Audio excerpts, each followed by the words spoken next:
നൂറ്റാണ്ടുകളുടെ പാരമ്പര്യമുള്ള പവിത്രവും പരിപാവനവുമായ മഹാക്ഷേത്രമാണ് മയൂരനാഥസ്വാമി ക്ഷേത്രം. തമിഴ്നാട് സംസ്ഥാനത്തെ മയിലാടുതുറയിലാണ് ഈ ക്ഷേത്രം സ്ഥിതി ചെയ്യുന്നത്. മയിലാടുതുറൈ പണ്ട് മയൂരം എന്നറിയപ്പെട്ടിരുന്നു. ശിവഭഗവാന്റെ രൂപമായ മയൂരനാഥസ്വാമിയാണ് ഇവിടുത്തെ മുഖ്യപ്രതിഷ്ഠ. സ്വയംഭൂമൂർത്തിയായ ഭഗവാൻ ലിംഗരൂപത്തിലാണ് കുടികൊള്ളുന്നത്. പാർവതീദേവി ശിവനെ മയൂര രൂപത്തിൽ ആരാധിച്ചതിനാലാണ് ദേവന് മയൂരനാഥസ്വാമി എന്ന നാമം കൈവന്നതെന്ന് പറയപ്പെടുന്നു. കാശി വിശ്വനാഥ ക്ഷേത്രത്തിന് തുല്യമായി കണക്കാക്കപ്പെടുന്ന മഹാക്ഷേത്രമാണിത്. മധ്യകാല ചോളന്മാരുടെ കാലത്താണ് ഈ ക്ഷേത്രം നിർമ്മിക്കപ്പെട്ടതെന്ന് കരുതപ്പെടുന്നു. കുലോത്തുംഗ ചോള ഒന്നാമന്റെ കാലഘട്ടത്തിലെ ലിഖിതങ്ങൾ ക്ഷേത്ര ചുവരുകളിൽ കാണാൻ കഴിയും. വളരെ വിശാലമായ ഈ ക്ഷേത്ര സങ്കേതത്തിന്റെ കിഴക്ക് ദിശയിലുള്ള കവാടത്തിന് 9 നിലകളുള്ള ഗോപുരമുണ്ട്. വളരെ കമനീയമായ ശില്പങ്ങളാലും കൊത്തുപണികളാലും അലങ്കൃതമായ ഗോപുരത്തിന് 194 അടി വലിപ്പമാണുള്ളത്. വളരെ വൈദഗ്ധ്യത്തോടെ നിർമ്മിച്ചിരിക്കുന്ന ഒരു ദുർഗാ വിഗ്രഹം ക്ഷേത്രത്തിന്റെ വടക്കേ കവാടത്തിനടുത്തായി സ്ഥിതി ചെയ്യുന്നു. മറ്റ് ക്ഷേത്രങ്ങളിൽ നിന്നും തികച്ചും വ്യത്യസ്തമായ ദുർഗാശില്പമാണിത്.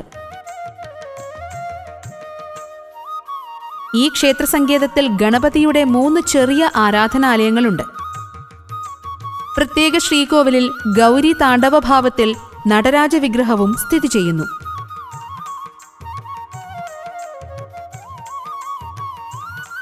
നൃത്തത്തിൽ വൈദഗ്ധ്യം ആഗ്രഹിക്കുന്നവർ ഈ ക്ഷേത്രത്തിൽ ഭഗവാന്റെ അനുഗ്രഹത്തിനായി പ്രാർത്ഥിക്കുന്ന പതിവുണ്ട്.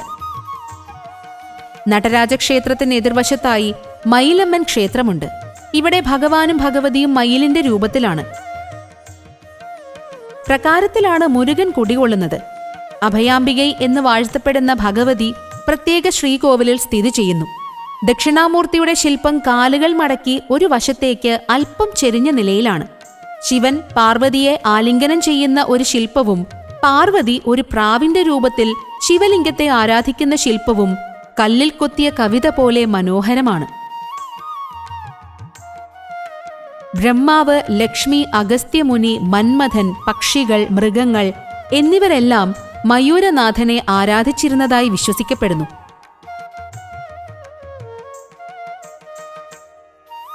ക്ഷേത്രസമുച്ചയത്തിന്റെ മധ്യഭാഗത്തായി വിശാലമായ തീർത്ഥക്കുളം സ്ഥിതി ചെയ്യുന്നു. ഇവിടെ സ്നാനം ചെയ്താൽ പാപമോക്ഷം ലഭിക്കും എന്നാണ് വിശ്വാസം. നവംബർ, ഡിസംബർ മാസങ്ങളിലായി വരുന്ന മാസപ്പിറവി നാളിൽ ഇവിടെ സ്നാനം ചെയ്യുവാനായി അനേകം ഭക്തജനങ്ങൾ എത്തുന്നു. സന്യാസിമാരായ ഗാനസമ്പന്നർ, തിരുനാവുക്കരസർ എന്നിവരുടെ തേവാരം സ്തോത്രങ്ങളിലും തിരുപ്പുഴയിലെ അരുണഗിരിയാരും ഈ മഹാക്ഷേത്രത്തെ വാഴ്ത്തുന്നുണ്ട്. മെയ്, ജൂൺ മാസങ്ങളിലായി ആചരിക്കുന്ന ബ്രഹ്മോത്സവവും ആടിമാസത്തിലെ അവസാന വെള്ളിയാഴ്ച ആചരിക്കുന്ന ലക്ഷദീപവുമാണ് ഇവിടുത്തെ പ്രധാന ഉത്സവങ്ങൾ. 1907, 1927 കാലത്ത് ഇവിടെ നവീകരണ പ്രവർത്തനങ്ങൾ നടത്തിയിട്ടുണ്ട്. അതേ കാലത്ത് തന്നെ സാമൂഹ്യ പരിവർത്തനത്തിന്റെ ഭാഗമായി ദളിതരുടെ ക്ഷേത്രപ്രവേശനവും ഇവിടെ നടന്നിട്ടുണ്ട്.